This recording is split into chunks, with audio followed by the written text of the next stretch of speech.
Okay, so now time for the main event. I'm going to bring up Bill, but I just want to remind everybody, like it's Q&A, so obviously you're going to ask some questions. However, if you don't have a microphone in front of you, then the recording won't pick up your question. So if you could please raise your hand, wait for a microphone, and then ask your question into the microphone. Ladies and gentlemen, let's give a big round of applause for our 2024 president, Bill Mell. Thank you. Thank you. So exciting, nervous, all the above, right? So first of all, I'd like to say thank you to all of you for the service and for allowing me the opportunity to be the leader of this association. I'm very, I take it serious, and I am, don't want to screw it up. Right?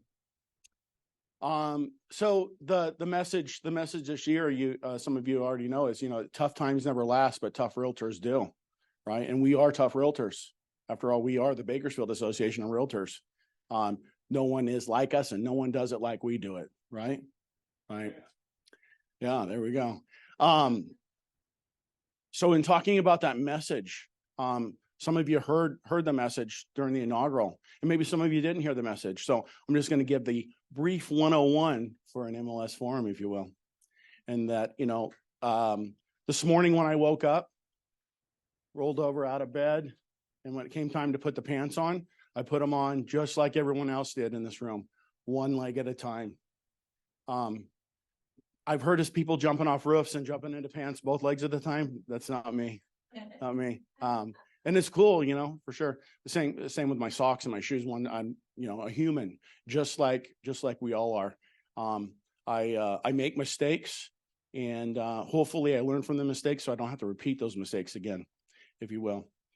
When I was younger, things weren't always like this. When I was younger, I at some point, we didn't have a home, and I'm not excited about that, but it was what it was. At one point in life, like I shared, we had to live in a tent in a KOA campground, and that was just what it was. I think I was in the 3rd grade when that happened, and didn't think anything about it. It is what it is, At least we, I don't know, like today, at least we weren't under a freeway, I suppose, right?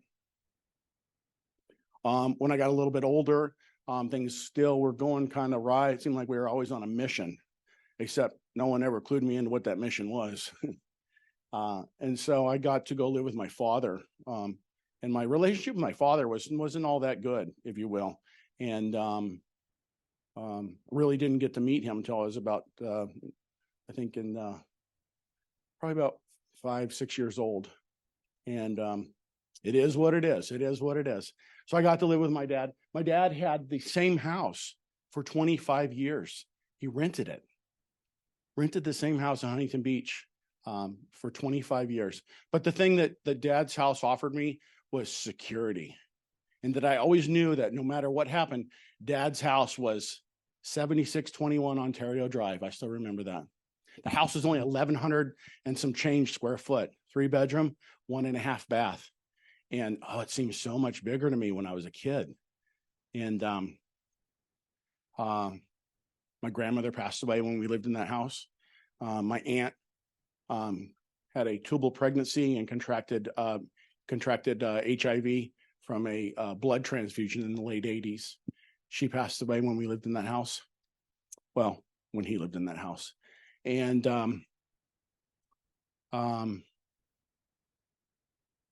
man, when I was 13 years old, I ran away from that house and I lived on the streets for not too long because I didn't have a good game. Found myself at some point in the future after that, living in a group home setting. And in that group home setting, man, I was defeated, depleted, and I needed something, but I just didn't know what I needed yet. And I was introduced to a man, Mr. Hernandez, Manny Hernandez. Mr. Hernandez brought from the Army a program called PCNM, Physical Conditioning and Motivation. And Mr. Hernandez told us that we couldn't say no in this class Mr. Hernandez wouldn't ask us to do anything he wouldn't be willing to do himself. And we can't say can't, but we'd say, Mr. Hernandez, that looks difficult, but I'm going to try. And we did 3 miles of running a day, and we did rock faces, climbed rock faces. And I'm like, ooh, I'm willing to try it, Mr. Hernandez. Let's do it. And I trusted that Mr. Hernandez would not get us in a bind. And he didn't. So when time passed and it was time for me to go home, at the time there was a celebration of the class, and the probation officer at the time said, son, what did you learn, from this class? And I'd always I was good for mimicking what other people said, if you will. And I said, I learned that tough times never last, but tough people do, because that's what Mr. Hernandez taught me. And I really didn't know what that meant. And, but as life went on, life was going to let me know what that meant. And I got to learn what that meant. And all of my kids have that posted in their house. And I do too, above my fireplace. It says, tough times never last, but tough people do. And I figured it would be, fitting for us to use that this year, because, man, we've been in some tough times. This last 4 years have been insane. I talked about, Darby, my son, heading up to Fresno in March of 2019. And I'm like, dude, you got to turn around. They just shut down the world, shut down the state. I've never done that in my lifetime. I don't know what's going on, but come home. It really wasn't that calm, but you get the gist of it. Yeah. And we have interest rates that are not, if you talk to someone that's older than me, or, seen some stuff, owned a home before I home, they're like, we're at 19%. Oh, me and Martha. And I'm like, I don't even know. I can't even fathom what that means, and just like when, our deficit's at trillions, zillion, and I'm like, I don't even know what that means, man, fear of the unknown. We got, politics. There's just a lot of unknown, you guys, ladies and gentlemen, in our world today. And like, how do we get past it? Well, I'm here to tell you that tough times never last, but tough people do. And we got through a lot of other stuff in the past, and we'll get through this too. 2008. Woo. That was a butt kicker, right? Yes. Who else has sold real estate in 2008, 2009, 2010? We got through it, and we're going to get through this. We got a rate drop this morning. Rate drops in the last couple of weeks. The lowest they've been since August. I'm excited about that. I'm excited about what this spring's going to bring for our market. I was talking this morning about March. I'm looking at the numbers when we're in the board meetings, and all the graphs go boo in March. And I'm like, oh my God, March is coming. I'm ready. Let's do it. Let's do it. So what I'm saying here today is that we as humans sometimes go through some tough stuff, and you're not alone.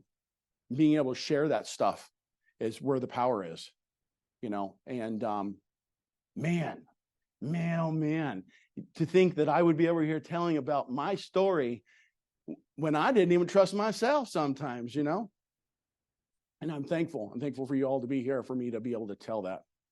With that being said, I have one ask for you this year. And my ask is that everyone in this room, and everyone who knows somebody that's not in this room, to share this message. And that is to be professional in everything you do real estate, right? I mean, we can look, this tie looks great on me, right? Come on, say it. Yes, I know. So we can look the part, but if we don't act the part, it really doesn't even matter. Remember, a finely manured turd is still just a turd, right? So we're not going to act professional. It really doesn't matter what we dress like. I'm not telling you to go look like, a dirtbag and show properties. But what I'm saying, if you're not going to act the part, it really doesn't matter. So I want to show you something just to kind of prove the point to this, if you will. Go ahead, Jamie. So check this out. So if you guys don't know, this is Teresa Olson's grandson. And Teresa Olson's grandson. I just had a brain lapse. I do that. Can't remember his name, but it'll come back to me. What is that? No. No. So this is a great picture. So this is the night Drew Morrow came to me, just like that. Drew Morrow, and I don't know her name, but my son does. Drew Morrow asked his fiance that night, or his girlfriend, to marry him. Got down on the knee, presented the ring, and oh my God, so exciting for it. I mean, we've all been in, potentially been in that situation. Big old fat rock on that finger. He was excited, she was excited, and that makes a perfect picture, right? Perfect picture. But see, things aren't always what they seem to be, if you will. I told you my son is friends with her, and them. They've been buddies since high school. Not always a good relationship, but not always a bad relationship. I don't know who was the worst influence, but he's a police officer today, so he gets a free pass, right? What you don't see in that picture there is that ring did not fit her finger. Yeah. And what you also don't see is my daughter-in-law is standing behind her, and that's actually my daughter-in-law's hand with the ring on her finger.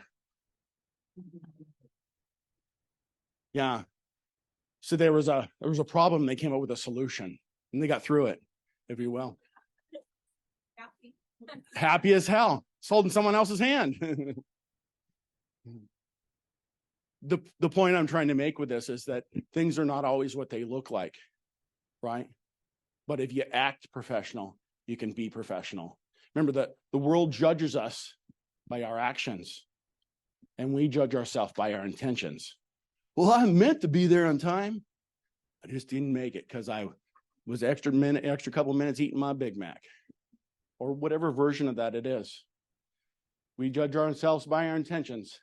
The rest of the world judges us by our actions. So please be professional in all that you do real estate, and make your actions match your intentions. Please, please.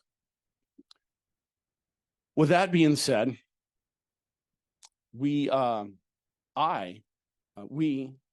us have a new group that we are bringing together this month at the end of we're February 1st. Where did January go? Yeah, right. We were waiting for my birthday. It came, and now the month's over. It's called RAW, and the RAW group is Realtor Affiliate Wellness Group. And so I have a small video that I'd like you guys to watch. It's from Adam Rodell from the Orange County Association of Realtors. So take a look at this, and we'll talk after.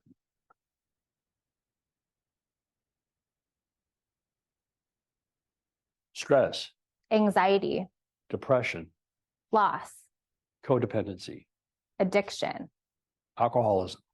life. Do any of these words speak to you? If so, please know that we are here for you. We started something new this year, a safe place, a place to bring your problems and a group that helps you to take on life's challenges. The Realtor Affiliate Wellness Group, known as the RAW Group, is a support group open to all Orange County Realtor members. We know that this industry can be stressful. We know that life can at times be hard. And so we've created a judgment-free space to get whatever it is you need off of your chest. You're not alone. Join us at one of our monthly meetings at either Orange County Realtor's office. If you have any questions or want to get involved, please visit the website for more information.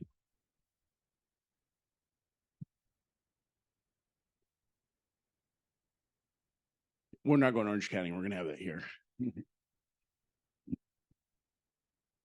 What do you guys think of that?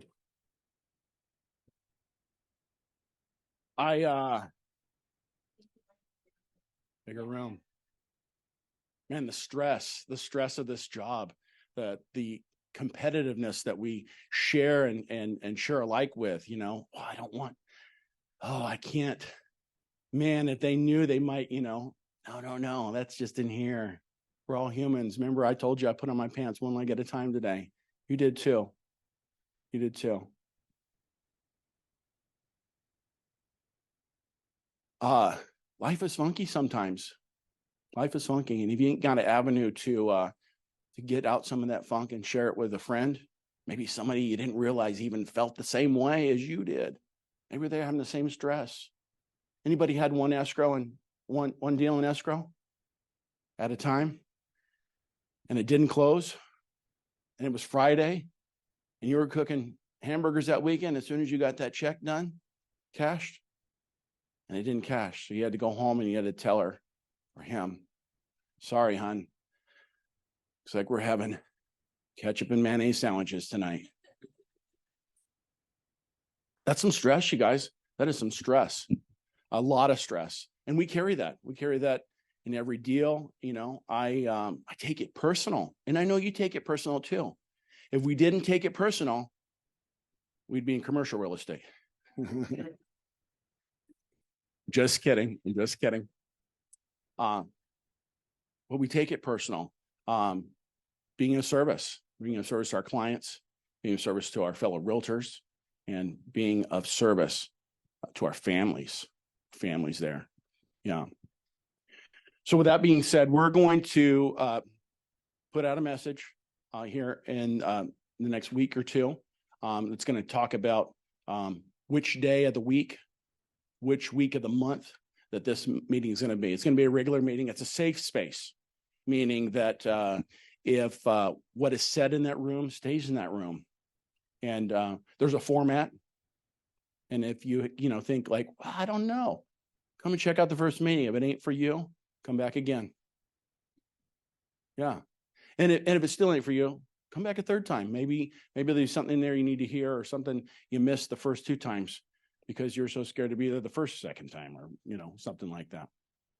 So with that, again, I thank you all for allowing me the opportunity to represent you at this Association of Realtors. I am eternally grateful. And from where I came from, I never thought that I'd be at this spot. And if I was to go out and it was over today, I'm truly thankful, truly thankful. That's all that I have to say officially, but now it's the Q&A. Please don't ask me anything that I don't know. Cheryl. What made you decide, yes, I want to do this. I want to be president of the Bakersfield Association of Realtors? Holy smokes. So let me tell you a story about how I got into leadership. And Pam Epps is my aunt. Pam said, you know what, you should get into a committee here. I know a great committee that you should probably do. You hear about things that people are doing, and it's a great thing not to do. And I'm like, holy smoke. And so she got me hooked up with the grievance committee. And I'm like, oh my God, I can't believe. But the first rule about grievance committee is we don't talk about grievance committee, right? Yeah. So then it moved on, and I was on Pro Standards, and in Pro Standards, they had a leadership summit that was going to out of town to talk about leadership. And I'm like, it's about time. All these dues and fees I've been paying this association, they're finally taking me on a little mini vacation, and they're paying for it. I'm like, oh, dinner. I'm like, oh, good. They finally found my value, right? But what I wasn't sharing that night, you guys, is that in that the overnight trip was that some funky stuff was going on at the house. And what was going on at the house is I had to foreclose on my house. I had to short sell it. And when you short sell a house, you can't own a home for 3 years. For 3 years, I had to pay an exorbitant amount of taxes. But it was a good market, or a better market. So I was able to be able to do that. But also, I did that in 2010. And then, no, I did that in 2011. But in 2010, I'd done a modification, because that was the trendy thing to do. Everybody did a modification. You ain't cool unless you're doing a modification. So I did a modification. I did 2 of them. First one didn't work. And guess what? The second one didn't work either. So the modification went through, and I'm like, yeah, no, forget it. We're out, sold the house. We owed $425,000 on the house. We short sold it for $175,000. Yeah, because I had to have the pool. I had to have the landscape. I had to make it. And it was only just a little plain, simple Lennar track house with stainless steel appliances and granite, something I'd never had before. But I'm like, oh my God, shiny whistle, squirrels, everything. I got to have it. We got to have it. So we sold the house. And man, when we 3 years was up, it's time. We got into escrow on the house, and I'm like, oh yes. And the lender had called me. He's like, hey, Bill, you gotta, there's a note recorded against your name on the house in Jacksonville. I was like, no, that's an old one. That's the one we sold. It's not a big deal. And I'm like, I left it alone. Came back and talked to him 2 weeks later. For 2 weeks, I did nothing about that. And he called me back. He's like, Bill, no, they recorded this in 2012 against you. I'm like, 2011, one of the years. Just the story is the point here. I was like, how could they do that? I just sold it. How could they, would have cleared title? Well, they did. I was like, holy smokes. So this is with Washington Mutual. So I called everybody I knew in Washington Mutual here locally. I pressed 7, I pressed 9, I pressed 5, I pressed 15. Nobody knew how to help me. So going forward, we get to the mini vacay, they take me out of town. And I'm like, oh yeah, it's me. And I finally on the way home, I'm like, I just got to come clean about something, you guys. And they're like, oh man, what is it? He is a killer, isn't he? I said, does anybody have a Washington Mutual contact? I don't. This, that. I broke down the story. And Jeannie Radsick says, Bill, when you get home, call the CAR finance hotline and talk to them. Tell them what your situation is. They'll be able to help you. And I want to be honest. When she said that, I'm like, oh, man, that seems so simple. I've already done all the simple stuff. Like there's got to be, I need to get Congress involved here or something, something. And so I did what Jeannie said, and I went home and I called. It was 4:59 on a Friday. They answered the phone. I was like, Bill Mell, 301-8569. If we get hung, call me back. You promise you're going to call me back? Call me back? Call me back? Promise I'll call you back if we get hung up. So I called. They said yes. Well, check it out, Bill. I'm sitting on a panel on Tuesday with the head of the short sale department with Washington Mutual. Give me X, Y, and Z, and I'll have you an answer. And they had me an answer by Thursday. Problem solved, done deal. So when I felt like, anybody seen the Eddie Murphy movie with Easy Money? When he's sitting with the 2 rich guys and he's got a handful of whiskey and cigars, be like, you can get out anytime you want. And he looks down and he's like, no, I believe I can stay for a while. And that's how I felt. I believe I could stay for a while. If I got an association that is going to back me and help me and my family, I can get behind them and back their family.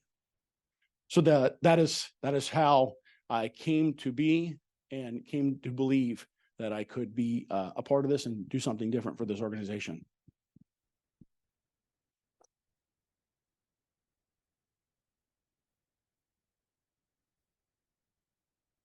I'm here till Friday. Yeah, any other questions? Yes, ma'am.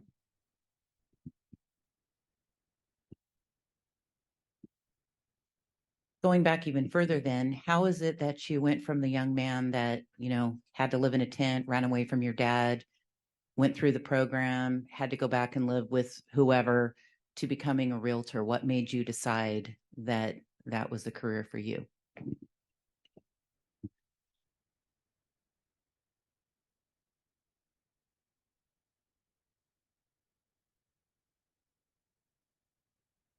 My grandmother was my biggest cheerleader. And I lived with her several times throughout growing up. And she told me that I was going to be something better than what I was in at the time. And I believed her. And my grandmother was my angel. In 1986, I ran away from home. And when I was on the run, a riot broke out at the beach. There was 100 and some odd thousand people just going crazy in the melee. They tipped over police cars and it was insane. If you look on Google, you'll see it on there. My grandmother prayed to God that she would find me because she just knew I hadn't talked to her in a month and I'd been, runaway. And she lived in Paris, California. but Paris is probably the equivalent of here to Lancaster. And from where I was in Huntington Beach. And insane. I'd never seen anything like that before. I wasn't a part of it, but I was right in the middle of all of it. So the beach, you'd walk up under the pier because the police had lined the from the water to PCH with batons, and just like in the movies, clear the beach, clear the beach. And I'm like, I can't get out of here fast enough. So I ran under the pier and got up the stairs, and there used to be a cutout right there that you could drive your car in right there by the pier. And I ran up them stairs, and I got up to the stairs. My grandmother's car was parked right there in all this melee. And I'm like, holy smokes. There's a God, and that God wanted me to see my grandmother that day. That didn't save me that day. I did get out of the car later after she gave me her last $12 because I wasn't ready. But I just knew I was going to do something different. And I had been beat down and in normal situations, not only mentally but physically. And you know, I'm not special in that. There's probably a lot of what I'm saying is shared by a lot of people in this room, a lot of people in the world we live in, you know, and I want to say that there's power in being able to talk about that. And I've been trying to talk about that. I've been trying to get over that. I've written about it. I've done some things different. I read Robert Kiyosaki, Rich Dad, Poor Dad, and that changed some of my mindset as far as being an employee or being a business owner. I just knew that what I was doing at that time is not how I was going to end up. And I believed in my grandmother, and I believed the other people that were in my life that I was not going to. And sometimes you just got to take action. And I took action. Didn't always do the right thing. You know what I mean? I failed several times. I learned lessons from the failures. And I'm just grateful to be able to have had to be able to fail, to learn from that.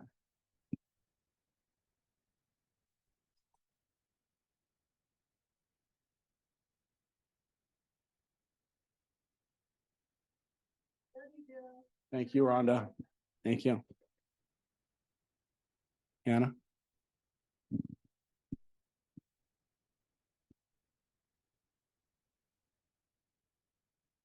So Bill, your road to being here today led from an ask and starting in a committee. What would you say or advise realtors out there about getting involved? What would be your advice if they want to, you know, dabble in a committee or so? You guys, this business has been an amazing business. I was previously worked on an oil rig, and I left in the dark and came home in the dark. Didn't get to see the kids at all. And this business, this profession, this community allowed me to be able to be the room dad to my parents, something that I did not get to have for myself. It allowed me to be a better person, a better parent, and I'm so thankful for that. I've made a lot of money. I didn't even know they could put that many zeros in a bank account sometimes. I'm like, wow. And so I just wouldn't even turn on the TV that night. I just look, make sure it wasn't changing. But there's one thing that all the money couldn't help me to feel, and that was the way I feel when I'm of service to somebody. Like I said, otherwise we'd be in commercial real estate. Remember that feeling? And I've been that first-time home buyer. That's just a joke. I've been that first-time home buyer that, you know, the wife, I don't know if she's crying more, or as you can tell today, I'm crying more. You know, I'm like, oh my God, I get it. I can relate with that, not knowing what in the world. And that's being of service. The great thing about real estate is we get paid to be of service. So make sure that service is a good service. Otherwise, they'd be talking. I'd be listening. But they'd be talking. So if you are of service, which we all are in real estate, and you think that you want to be further in service to our board of realtors, a service to our community, please check in, sign in, write your name, let somebody know, let me know. Hey, I want to be of service. I want to be in a committee. I don't know what a committee does, but I want to be a part of it. And I will get you involved in a committee. You may not be the chair or the lead of that committee, but you're a part of. And then today, being a part of is a pretty awesome thing. Would you agree? Yeah. So sign in, join in. Let's do this. 301-8569. That's my personal cell phone number. If I don't answer, leave me a message. It's in the 661 area code. I know nobody wrote that down because I saw, but get a hold of me. I am approachable. I'm a real human being. And if you need anything that I can do for you, please don't hesitate to call me. Now, if you have some disputes with your broker, you definitely have to go through your office manager and work that out. I can't go beat up anybody in your office. So, but I repeat that. I can't beat anybody up in your office. 301-8569. Yes. Leave me a message, text me. Hey, Bill, you said I'm leaving the message. And it says on the message, I will promptly call you back, and I will. Any other questions?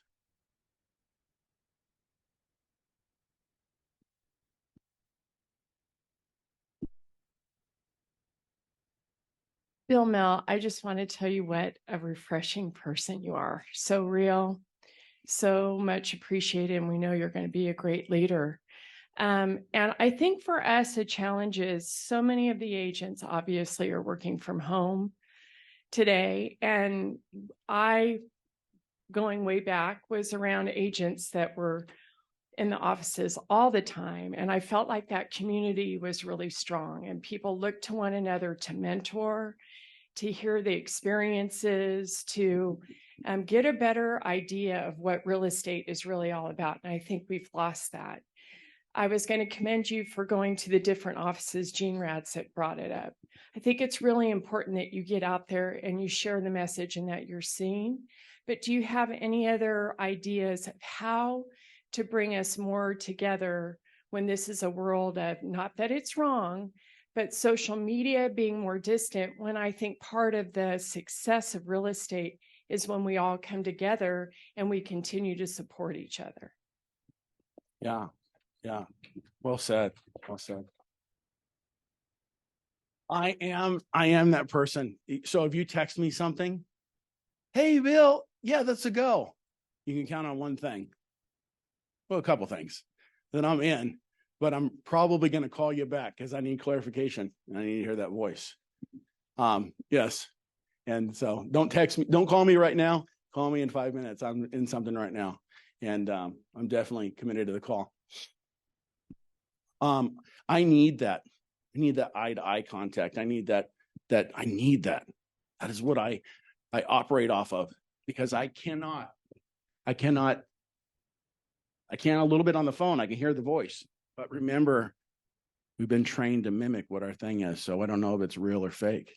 I can see it in your eyes, right? So I would say, get a part of. Go to everything you can get a part of. Make that contact. Make that, with the belly to belly conversations. Have those conversations.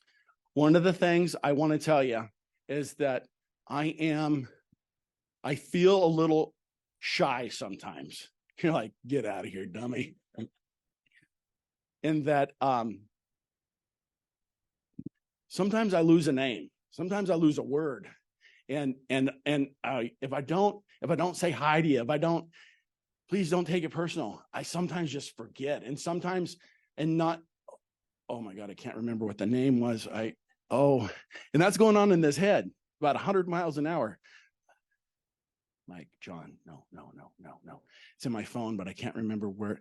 Wait, who do they work for? Oh shit, I didn't put it in there. Oh, no. And that's what's going on in my head.